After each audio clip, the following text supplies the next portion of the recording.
berdoa. Bapa, kami bersyukur buat hari ini. Tidak henti-hentinya kami bersyukur dan bersyukur karena kami memiliki Allah yang hidup, Allah yang tidak pernah meninggalkan kami sedetik pun, tetapi Allah yang selalu ada bersama-sama dengan kami, yang selalu memberikan kami kekuatan, memberikan kami damai sejahtera dan sukacita dalam setiap kehidupan kami. Pagi hari ini kami datang kepadamu, membawa seluruh hidup kami kepadamu. Kami ingin memuji, memuliakan nama-Mu. Terlebih kami ingin mendengarkan kebenaran firman, sehingga setiap apapun yang Kau kehendaki dalam kehidupan kami itu Engkau nyatakan dalam kehidupan kami dan jadi dalam kehidupan kami di dalam nama Yesus. Kami menyerahkan ibadah kami hari ini ke dalam tangan kuasa-Mu. Di dalam nama Tuhan Yesus Kristus kami berdoa dan mengucap syukur. Haleluya. Amin. Bapak Ibu, kita percaya bahwa kasih Tuhan luar biasa dalam kehidupan kita. Amin. Dia menyatakan kasih-Nya sepanjang kehidupan kita. Haleluya. Sungguh besar setiamu Tuhan, nyata di sepanjang hidup kami. Haleluya.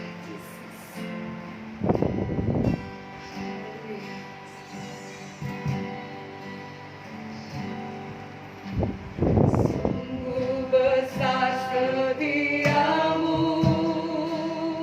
amin, nyata di sepanjang hidupku. Darah-Mu telah layakkan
hari ini kita mau meninggikan Tuhan di atas segala Tuhan. Kita mau mengagungkan Raja di atas segala Raja dalam kehidupan kita. Haleluya. Jesus, ku tinggikan Engkau Tuhan, melebihi segalanya, lebih dalam ku menyembah dalam roh dan kebenaran kami tinggikan. Amin, Jesus. Terima kasih Bapa. Kami boleh memuji Engkau, bersyukur bagi Engkau. Lebih dalam ku menyembah dalam roh dan kebenaran kami tinggikan.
Haleluya Tuhan. Kami meninggikan Engkau dalam setiap kehidupan kami. Kami akan terus bermasmur bagi Engkau, dan kami akan terus berglori bagi Engkau. Sebab Engkau yang layak kami tinggikan, sebab Engkau layak kami puja. Terima kasih Bapa. Haleluya. Amin. Bapak Ibu merasakan kebaikan Tuhan. Amin.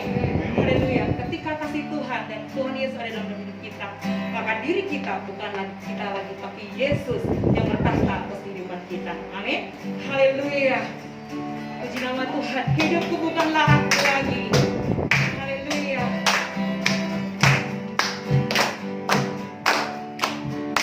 Hidupku bukannya aku lagi, tapi Yesus dalamku hidupku. Hidupku bukannya aku lagi, tapi Yesus dalamku hidupku. Hidupku bukannya aku lagi, tapi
karena salib Tuhan kita hidup.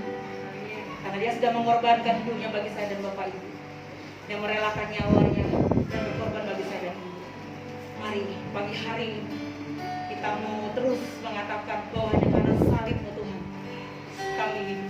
Karena salibmu Tuhan kami pulihkan. Haleluya. Hanya Engkaulah Tuhan di hidup kami. Kau yang berikan kami hidup yang baru. Haleluya. Hanya Kau Tuhan di hidupku. Haleluya. Kau berikan hidup yang baru. Darah-Mu menyucikan, darah-Mu menyucikan, pulihkan hidupku. Kunyatakan Kaulah segalanya. Engkaulah sumber. Amin Tuhan.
benar Tuhan.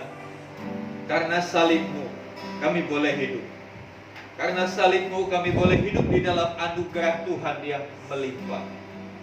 Sebab itu biarlah kami selalu mengingat akan karya salib, sehingga dalam kehidupan kami, dalam keseharian kami boleh senantiasa menaruh percaya kami, menaruh pengharapan kami kepada Tuhan, bukan kepada yang lain.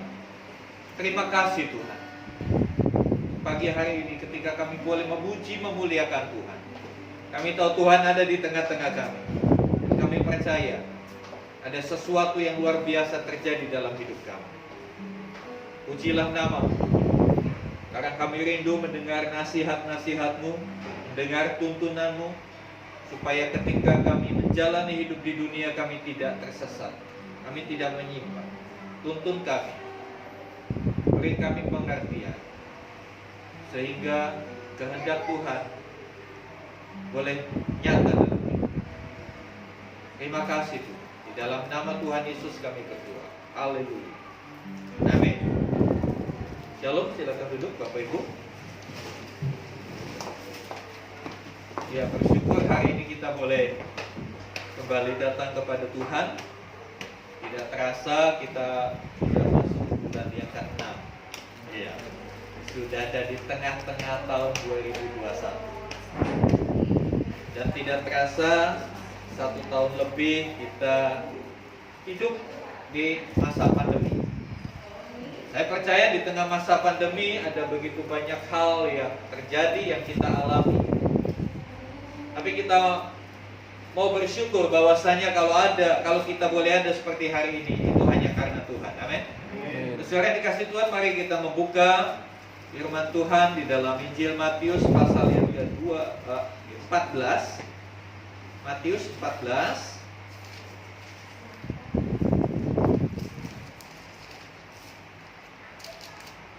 ayat yang ke-13 sampai 21. Matius 14 ayat 13 sampai 21.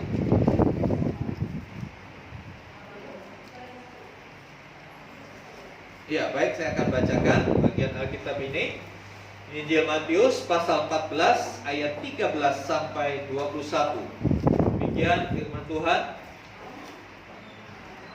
Setelah Yesus mendengar berita itu, menyingkirlah ia dari situ dan hendak mengasihkan diri dengan perahu ke tempat yang sunyi.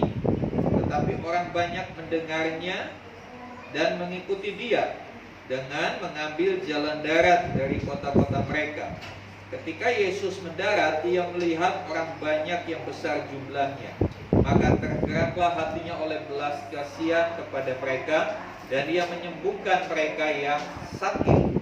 Menjelang malam, murid-muridnya datang kepadanya dan berkata, "Tempat ini sunyi dan hari sudah mulai malam. Suruhlah orang banyak itu pergi, supaya mereka dapat membeli makanan di desa-desa." Tetapi Yesus berkata kepada mereka, "Tidak perlu mereka pergi. Kamu harus memberi mereka makan." Jawab mereka, "Yang ada pada kami di sini hanya 5 roti dan 2 ikan." Yesus berkata, "Bawalah kemari kepadaku." Lalu disuruhnya orang banyak itu duduk di rumput. Dan sesudah diambilnya 5 roti dan 2 ikan itu, Yesus menengadah ke langit dan mengucap berkat. Lalu memecah-mecahkan roti itu dan memberikannya kepada murid-muridnya. Lalu murid-muridnya membagi-bagikannya kepada orang banyak. Dan mereka semua makan sampai kenyang. Kemudian orang mengumpulkan potongan-potongan roti yang sisa, 12 bakul penuh. Yang ikut makan kira-kira 5.000 laki-laki, tidak termasuk perempuan dan anak-anak. Bapak Ibu Saudara yang dikasih Tuhan, ini kisah spektakuler, ini kisah luar biasa. Ya, ada satu mujizat, 5 roti 2 ikan bisa mencukupi 5.000 orang.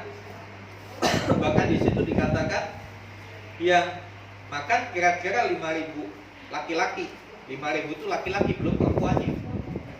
Anggaplah mereka semua sudah berkeluarga. 5.000 sudah 10.000, belum anak-anaknya. Ya, belum anak-anaknya.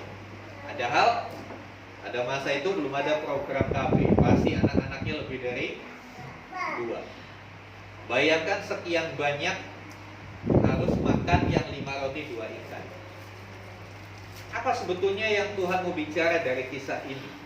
Ya, saya beri judul buat saya pada hari ini, keterbatasan diubah menjadi kelimpahan. Kita melihat bagaimana 5 roti 2 ikan tentunya terbatas. Ada orang berkata, Pak, rotinya Israel itu gede. Ya, oke, anggap kita gede. Segede apa bisa dibuat? Ya kan? Mungkin 1,5 meter rotinya begitu. 5 roti 2 ikan. Pertanyaan saya, cukupkah untuk 5.000 orang laki-laki saja? Pasti tidak cukup. Ada satu hal yang ingin disampaikan oleh Tuhan melalui kisah ini, bahwasanya kadangkala kita terkunci dengan keterbatasan yang ada. Kita merasa dengan keterbatasan yang ada, kita merasa nggak bisa menghasilkan apa-apa, kita nggak bisa berbuat apa-apa. Seperti murid-murid ini berkata, yang ada pada kami cuma 5 roti 2 ikan. Ini orang banyak. Bisa dibayangkan 5.000 orang. Ya, mungkin kalau dikumpulkan, gua bawa bukti penuh gitu. Ya, karena 5.000 laki-laki aja, belum perempuan, belum anak-anak, itu penuh. Untuk memberi makan sekian banyak cuma ada 5 roti 2 ikan. Saudara yang dikasih Tuhan, tetapi ternyata keterbatasan itu pada akhirnya bisa diubah menjadi kelimpahan. Kenapa saya katakan keterbatasan menjadi kelimpahan? Karena Tuhan bekerja bukan hanya mengubah yang terbatas menjadi cukup, tapi Tuhan lebih jauh daripada itu. Terbatas menjadi melimpah, bukan hanya terbatas menjadi cukup. Pemikiran manusia hanya sebatas cukup. Ya kan, seringkali kita berkata, waduh, gaji saya gak cukup. Udah gaji saya gak cukup, masa pandemi dipotong lagi, udah gak ada lemburan, makin gak cukup. Boro-boro Pak, melimpah, cukup aja enggak. Itu dalam cara berpikir manusia. Tapi kita melihat dari kisah ini, Tuhan itu over limit, lebih dari batasan-batasan yang bisa dibuat manusia. Kenyataannya, yang 5 roti 2 ikan bisa memberi makan 5.000 orang. Ada kalimat yang menarik, saudara, dari cerita ini. Ayat 20, perhatikan ayat 20. Dan mereka semuanya makan sampai kenyang. Kalau makan sampai kenyang itu bicara soal cukup. Ya. Kalau makan sampai kenyang itu bicara soal cukup. Ya, karena kapasitas kita itu diukur dengan kata kenyang. Betul nggak? Ya, tiap orang kenyangnya berbeda-beda. Mungkin seorang 1 piring sudah cukup, sudah kenyang.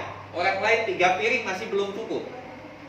Tapi di sini dikatakan, ya, mereka semua makan sampai kenyang.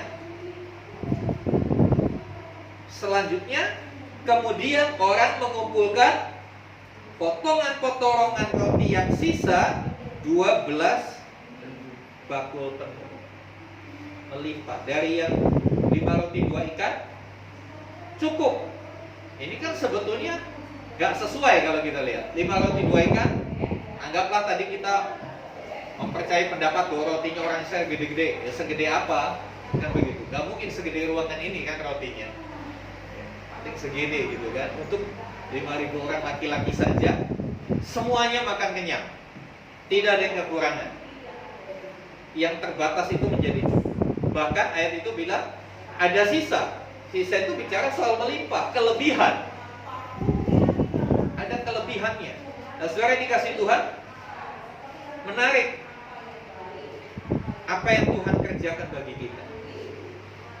Tuhan bukan hanya sekedar berbicara cukup, tapi Tuhan kalau bekerja bicara sampai melimpah. Amin. Kita lihat satu ayat, Yohanes pasal yang ke-10 ayat 10. Yohanes 10 ayat 10.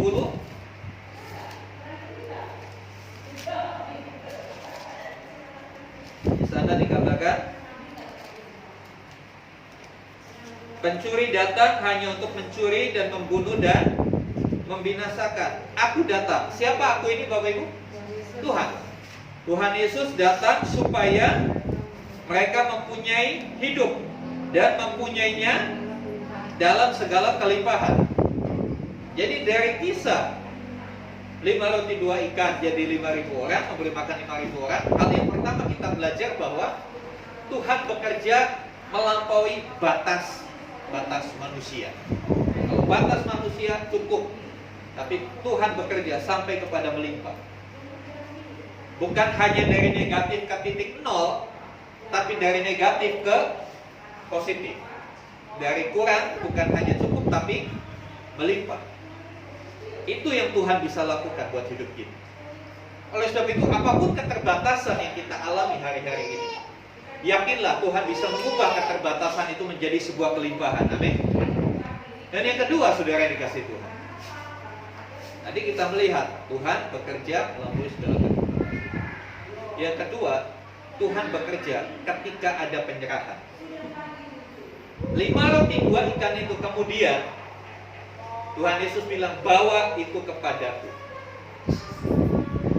Murid-muridnya, kira-kira kalau kita ada dalam situasi itu, ada dalam peristiwa itu, anggap aja kita main drama ya, kita jadi murid-murid Tuhan pada waktu itu, yang memegang 5 roti 2 ikan. Di hadapan kita ribuan orang.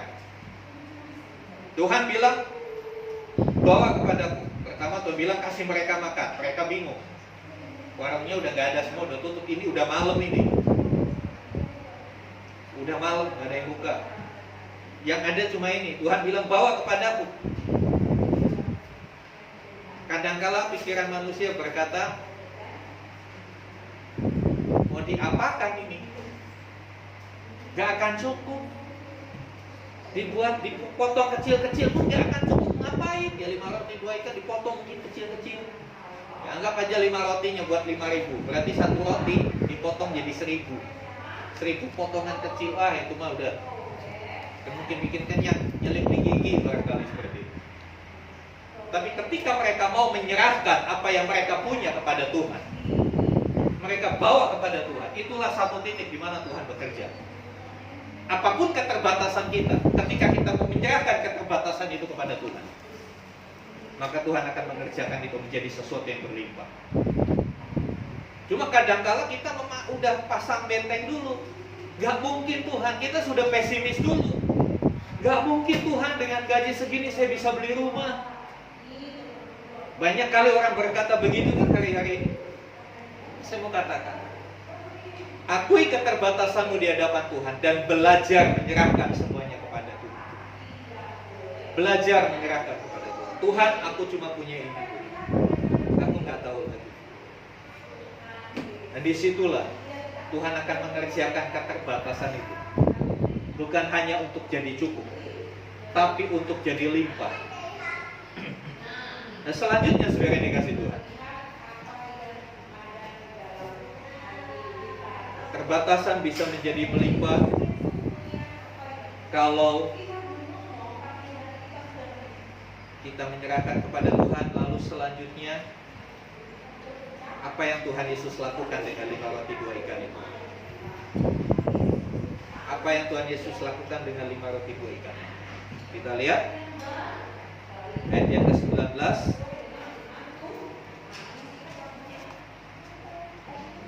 Lalu disuruhnya orang banyak itu duduk di rumput. Perhatikan kalimat ini. Dan setelah diambilnya 5 roti 2 ikan itu, Yesus menengadah ke langit dan mengucap berkat. Yesus menengadah ke langit. Langit dalam bahasa Alkitab. Alkitab ini ditulis dengan bahasa sastra yang tinggi, sehingga harus dipahami tidak sekedar apa yang ditulis. Kita harus benar-benar bisa memahami apa maksudnya. Menengadah ke langit. Secara literal secara tertulis menengadah ke langit bagaimana Bapak? Begini, melihat ke atas, gitu kan? Tapi konteks orang Israel pada waktu itu, langit itu dianggap tahta Allah. Langit itu dianggap tempat kediaman Allah. Dan ketika bicara soal Allah, mereka sangat tahu, sangat yakin bahwa Allah itu maha kuasa. Jadi bagaimana keterbatasan bisa menjadi melihat? Setelah serahkan kepada Tuhan, percayalah bahwa Tuhan maha kuasa. Kita menyerahkan keterbatasan sama Tuhan. Jangan lalu kita bimbang lagi, aduh bisa nggak ya, aduh bisa nggak. Ini kadang-kala yang menjadi penghambat mujizat terjadi dalam hidup kita. Kita sudah berdoa, kita sudah menyerahkan sama Tuhan, tapi hati kita masih ada ragu-raguan. Menengadah ke langit itu bicara benar-benar mengakui kemahakuasaan Allah, percaya kemahakuasaan Allah bahwa Allah sanggup melakukan segala sesuatu yang tidak mungkin menjadi mungkin. Oleh sebab itu, saya pernah sampaikan, kadang-kala ketika kita berdoa di kamar doa, kita menjadi orang yang benar-benar beriman, betul gak? Dalam nama Yesus aku percaya Tuhan, yes aku pukul meja begini, gitu kan? Tapi begitu selesai berdoa, kita ketemu kehidupan nyata ketika kita ke ATM ambil duit, ada keterangan maaf saldo Anda tidak cukup. Jadi walaupun bukan Idul Fitri, banyak yang minta maaf sama kita. Ambil ATM, maaf saldo nggak cukup. Mau telepon, maaf pulsa nggak cukup. Mau buka WA, maaf kuotanya habis nggak cukup. Ketika kita ketemu dengan kenyataan-kenyataan hidup, iman kita turun lagi, lupa dengan apa yang kita doakan. Kita menjadi tidak percaya. Oleh sebab itu Tuhan pernah berkata, berbahagialah orang yang percaya walaupun tidak melihat. Mungkin selesai kita berdoa, kita belum lihat perubahan apa-apa. Saldo di rekening kita belum berubah. Slip gaji kita masih sama. Bahkan ada potongan di bawah karena ada kasbon. Wajar ada potongan kalau ada kasbon, jangan komplain. Dalam kondisi seperti itu, kita dituntut untuk beriman. Kita dituntut untuk tetap percaya bahwa Allah sanggup melakukan yang dahsyat dalam hidup kita. Amin. Cuma ya itu kadang-kala seperti itu kenyataan yang kita ada. Waktu doa, waktu di gereja penuh semangat. Begitu ketemu kenyataan, ketemu kebutuhan A, ketemu kebutuhan B, kebutuhan C, datang surat cinta dari developer, maaf Bapak Ibu 2 bulan belum dibayar, misalnya cicilan. Datang surat cinta lagi dari leasing, ya kan? Tagihan air, tagihan yang bertumpuk-tumpuk. Kita menjadi seperti orang yang tidak percaya Tuhan. Kembali lagi kita mengizinkan kekhawatiran melanda hidup kita. Kembali kita mengizinkan ketakutan terjadi dalam hidup kita. Mari Bapak Ibu, kita mau belajar seperti Tuhan Yesus menengadah ke langit. Percaya dan berharap Allah sanggup melakukan. Percaya dan berharap bahwa Dia maha kuasa. Dia sanggup mengadakan yang tidak ada menjadi ada. Dan selanjutnya setelah menengadah ke langit, Tuhan Yesus dikatakan mengucap berkat. Mengucap apa? Bukan mengucap syukur loh. Beda mengucap berkat dengan mengucap syukur. Kalau mengucap syukur, biasanya orang sudah menerima. Sudah menerima, terima kasih Tuhan, ya kan? Tapi mengucap berkat ini adalah perkataan iman. Memperkatakan iman. Apa memperkatakan iman? Memperkatakan apa yang kita percayai. Saya percaya Tuhan, pada waktunya Tuhan akan sediakan semua kebutuhan saya. Itu perkataan iman. Itu ucapan berkat. Yesus mengucap berkat. Tidak disebut ucapan berkat Yesus kayak apa. Kenapa? Supaya ini gak jadi mantra. Kadang-kala manusia itu menjadikan firman Tuhan menjadi mantra. Waktu awal-awal COVID, banyak kan selebaran di WA, berseliweran begitu. Pokoknya sehari baca Mazmur 91 dengan suara keras. Lalu pemahamannya membaca itu seperti mantra dibacakan. Kalau ditanya kenapa kok kamu teriak-teriak baca Mazmur 91? Iya, supaya gak kena COVID. Nyatanya banyak yang baca itu kena COVID. Kenapa? Salah caranya. Membaca dianggap seperti mantra. Maksudnya membaca Mazmur 91 itu dimengerti dan dilakukan. Mazmur 91, saya kasih contoh sedikit apa yang tertulis dalam Mazmur 91, supaya kita tidak terjebak dalam klenik atau mistis-mistis seperti itu. Ya, Mazmur 91. Ya. Orang yang duduk dalam lindungan Yang Maha Tinggi, yang bermalam dalam naungan Yang Maha Kuasa. Nah, selanjutnya itu bicara tentang bagaimana Tuhan melindungi, bagaimana Tuhan melepaskan, bagaimana Tuhan menjaga. Tetapi ingat, di dalam ayat 14, Mazmur 91 ayat 14, di sana dikatakan, sungguh hatinya melekat kepadaku, maka aku akan meluputkan dia. Kemudian ayat 15, bila ia berseru kepadaku, aku akan menjawab. Ayat-ayatnya dibaca, amin, amin, tapi ini tidak dilakukan. Hatinya tidak melekat kepada Tuhan. Hatinya melekat kepada harta. Tabungan masih banyak, tapi ketika datang pandemi, ngebut si Mazmur 91. Tapi tabungan gak boleh dikeluarin, lebih pilih minta-minta. Nah ini karena apa? Menganggap Mazmur 91 kayak mantra. Nih, baca ini, apalagi bisa hafal, mantap katanya. Tuhan itu gak suruh kita menghafal. Saya belum pernah ketemu ayatnya hafalkanlah firman Tuhan, gak ada. Yang ada lakukanlah firman Tuhan. Itu ucapan berkat. Tuhan Yesus mengucapkan berkat. Ketika kita menghadapi keterbatasan,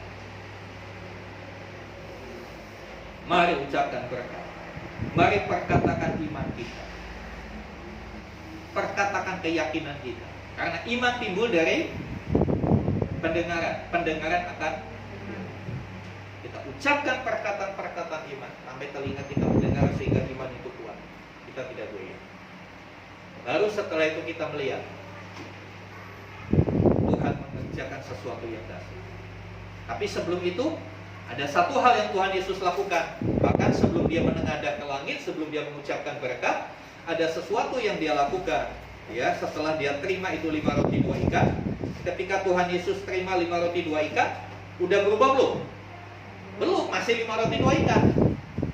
Ya, tidak bertambah, tidak berkurang, masih tetap. Kemudian ayat 19, lalu disuruhnya orang banyak itu duduk di rumput. Ya, dalam kitab Injil lain, ya,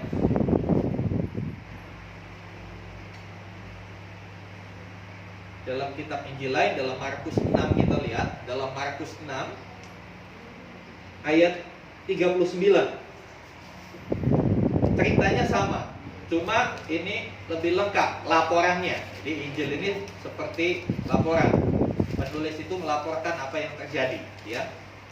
Markus 6 ayat 39, lalu ia menyuruh orang banyak itu supaya semua duduk apa? Berkelompok. Orang banyak. 5.000 lebih, anggap 10.000 lah minimalnya. Suruh duduk berkelompok-kelompok. Apa maksudnya? Ya supaya baginya gampang. Bisa dibayangkan bagi barangnya sedikit, orangnya banyak. Yang terjadi apa? Berebut. Yang terjadi kacau. Yang terjadi mungkin bisa pukul-pukulan. Tapi Tuhan Yesus dengan hikmatnya, dia bilang, duduk semua berkelompok-kelompok. Nah, tidak disebutkan kelompoknya 10 orang atau berapa-berapa, pasti itu akan jadi kelompok-kelompok kecil. Apa sebetulnya yang mau disampaikan Tuhan dengan caranya dia mengatasi masalah itu? Manage-lah keterbatasan. Atur keterbatasanmu sebaik mungkin. Ini kemampuan kita mengatur keterbatasan. Mengatur sumber daya yang kita miliki. Termasuk mengatur keuangan kita. Banyak kali anak Tuhan gagal dari sisi ini. Keterbatasan tidak diatur sedemikian rupa. Lihat caranya Tuhan Yesus mengatur. Begitu rapi, begitu teratur, sehingga semua pada akhirnya gak ada yang gak kebagian, semua kebagian. Sumber daya yang terbatas diatur sedemikian rupa supaya semua kebagian. Disinilah kita perlu hikmat Tuhan, Bapak Ibu. Bagaimana supaya keterbatasan bisa menjadi kelimpahan? Salah satunya, minta hikmat Tuhan untuk bisa mengatur. Kemampuan mengatur apa yang terbatas dengan baik. Kalau kita punya sumber keuangan 1 bulan cuma 3 juta, ya cukupkanlah gaya hidupmu dengan 3 juta. Sebetulnya yang bikin kurang itu bukan gaji saudara, yang bikin kurang itu gaya hidup kita. Gaya hidup biasa nge-mall terus, ya. Nge-mall sama ngemil sama-sama menghabiskan anggaran. Iya kan? Kadang-kala gaya hidup kita, ya kita nggak bisa atur. Jadi akhirnya sumber daya yang ada kurang terus, boro-boro sampai cukup. Karena apa? Keinginan hati, keinginan mata, keinginan daging, firman Tuhan katakan, itu nggak pernah ada puasnya. Nggak pernah ada puasnya. Contoh hal yang sederhana. Saya banyak ketemu orang yang gadget mania. Artinya gadget mania itu setiap kali ada handphone tipe baru, dia berusaha untuk dapat. Dia nggak mau kalah tuh. Bahkan kalau perlu belum diiklankan di TV dia udah punya. Bahkan kalau perlu belum diciptakan dia udah punya. Nah ini yang lebih ajaib orang. Gaya hidup. Belum ada udah pingin punya. Dia berusaha mengejar itu. Nggak pernah puas. Teknologi berkembang terus. Sebutlah salah satu merek handphone apa. Bulan ini muncul beberapa tipe baru. Bulan depan muncul lebih banyak lagi tipe baru. Kita mau mengejar itu, nggak akan pernah ada kata cukup. Oleh sebab itu di sini kita perlu yang namanya memanage, mengatur segala sesuatu dengan baik, supaya yang terbatas itu bukan hanya jadi cukup, tapi jadi melimpah. Dan pada akhirnya kita melihat mujizat itu terjadi. Saudara dikasih Tuhan, mari kita mau beranjak dari keterbatasan kita kepada kelimpahan. Karena Tuhan menghendaki supaya kita hidup dalam kelimpahan. Apa yang sudah kita pelajari, biarlah itu bukan hanya sebagai pengetahuan, tapi biarlah itu memotivasi hidup kita untuk kita berubah. Yang pertama, akui keterbatasan di hadapan Tuhan. Bawa keterbatasan kita kepada Tuhan. Bawa keterbatasan kita kepada Tuhan. Tetap percaya bahwa Allah Maha Kuasa. Dia sanggup melakukan apapun. Ucapkanlah iman, perkatakanlah iman. Jangan pesimis lagi. Perkatakan iman. Saya pasti bisa bersama dengan Tuhan. Saya terbatas IQ saya, tapi kalau saya mau belajar, kalau saya mau bersungguh-sungguh dengan Tuhan, pasti saya bisa mencapai prestasi yang baik. Tapi itu pun disertai dengan memanage keterbatasan. Memanagenya caranya apa buat teman-teman yang masih sekolah? Kalau teman-teman yang lain belajar 1 jam, kita tambah porsinya, kita 2 jam. Karena kita terbatas, kita mau lebih. Kita nambah porsinya. Kalau kita terbatas masalah keuangan, manage-nya bagaimana? Ya manage, turunkan gaya hidup. Turunkan gaya hidup. Sesuaikan dengan kondisi keuangan. Yang gaji cuma 2 juta, pinginnya tiap minggu ke mall, belanja ini.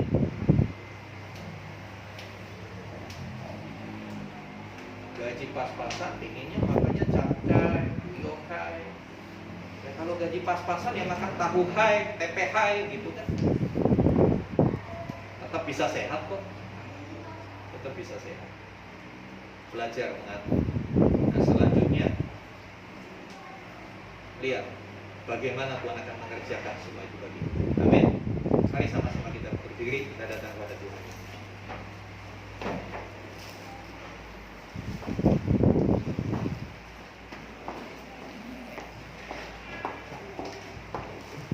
Dari kisah ini diakhiri dengan satu kalimat yang sungguh boleh menjadi satu pelajaran.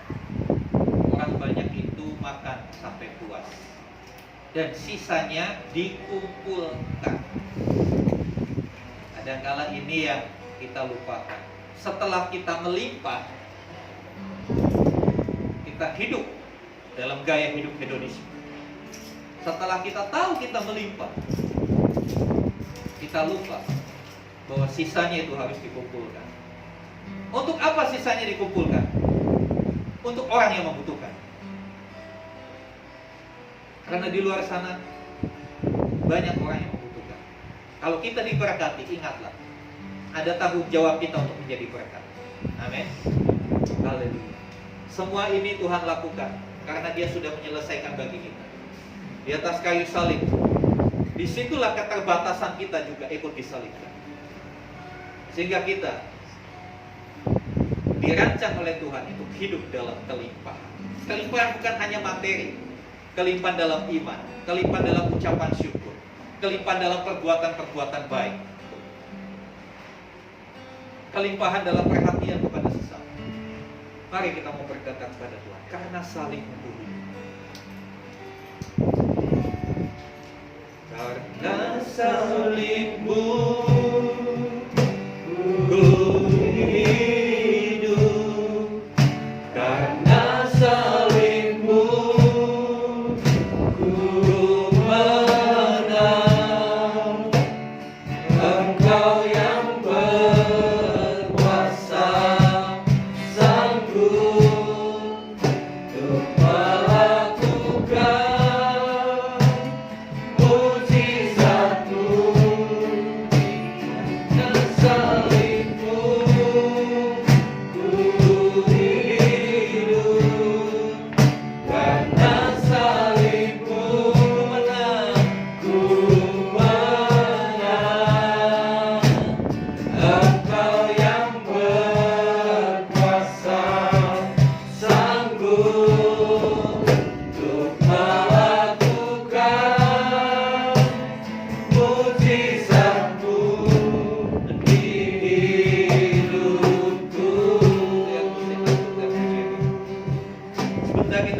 dalam perjamuan kudus.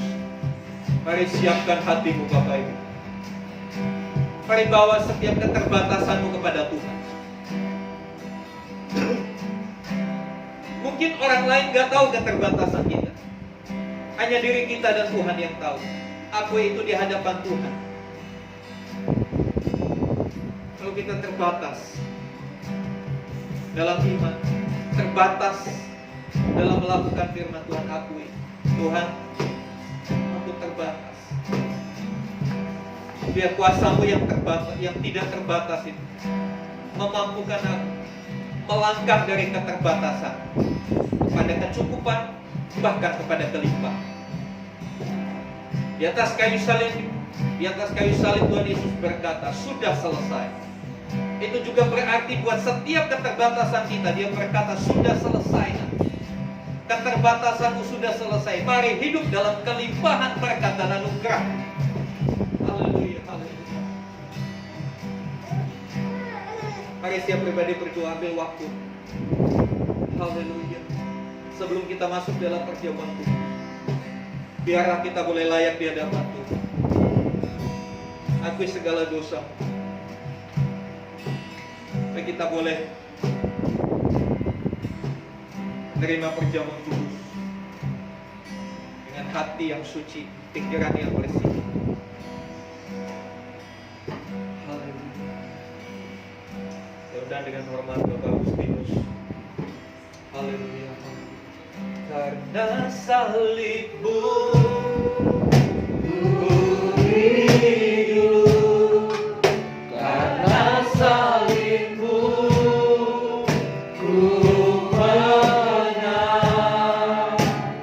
Engkau yang berkuasa sanggup untuk melakukan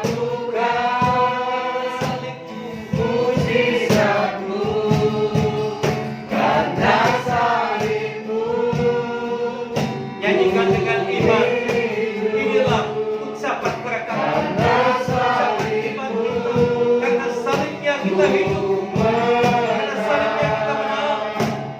Karena Tuhanlah yang berkuasa, sanggup untuk melakukan mujizat-Mu di hidupku. Kami bersyukur kalau pagi hari ini kami boleh diundang untuk bersama-sama menikmati perjamuan kudus, menjadi peringatan bagaimana Kristus sudah menyerahkan hidupnya bagi kami.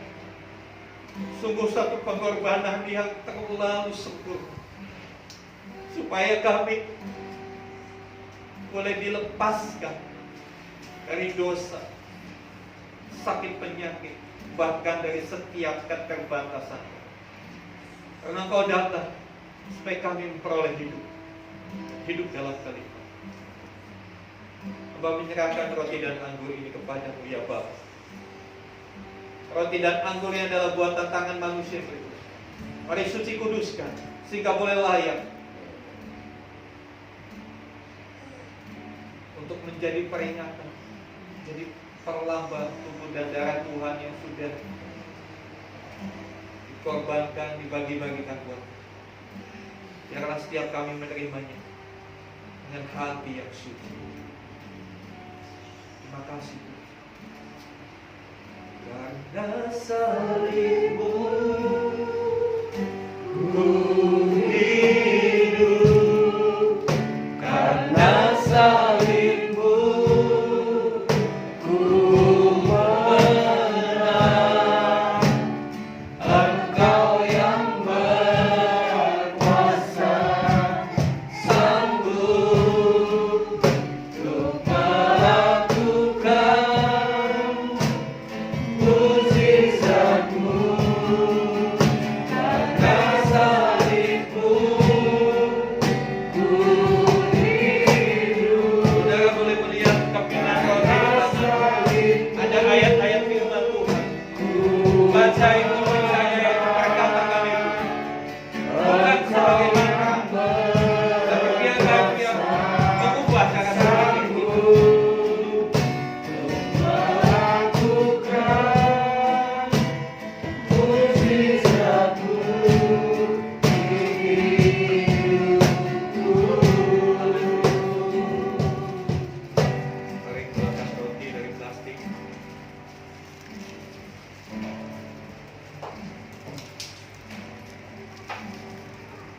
Setelah membaca apa yang tertulis dalam roti tersebut, yakinilah itu, percayailah itu.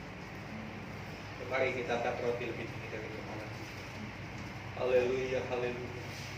Dengan satu penghormatan kepada karya Kristus di atas kayu salib, dengan ucapan syukur yang mendalam dari dalam hati, kita mengangkat roti ini. Sebab apa yang telah kuteruskan kepadamu telah aku terima dari Tuhan, yaitu bahwa Tuhan Yesus pada malam waktu ia diserahkan mengambil roti, dan sesudah itu ia mengucap syukur atasnya. Ia memecah-mecahkannya dan berkata, inilah tubuhku yang diserahkan bagi kamu. Perbuatlah ini menjadi peringatan aku. Bukankah roti yang kita angkat adalah satu bentuk peringatan akan tubuh Kristus? Amin. Di dalam nama Tuhan Yesus kita makan bersama.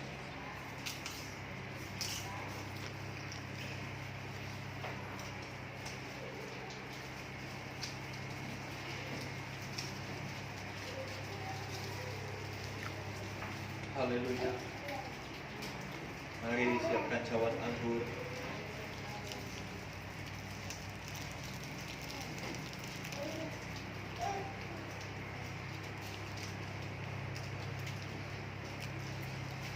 Angkat di sini dari kepala kita dengan sikap yang menghormati, menghargai darah Tuhan Yesus yang sudah tercurah bagi kita.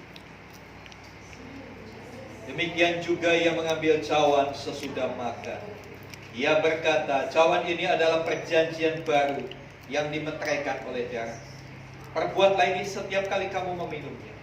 Jadi peringatan akan, bukankah anggur yang kita akan adalah persekutuan kita dengan perjanjian baru di dalam darah Kristus. Amin. Di dalam nama Tuhan Yesus kita minum.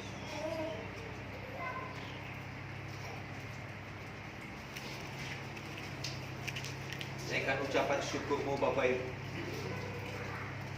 Berterima kasihlah untuk apa yang sudah Tuhan Yesus perbuat dalam hidup.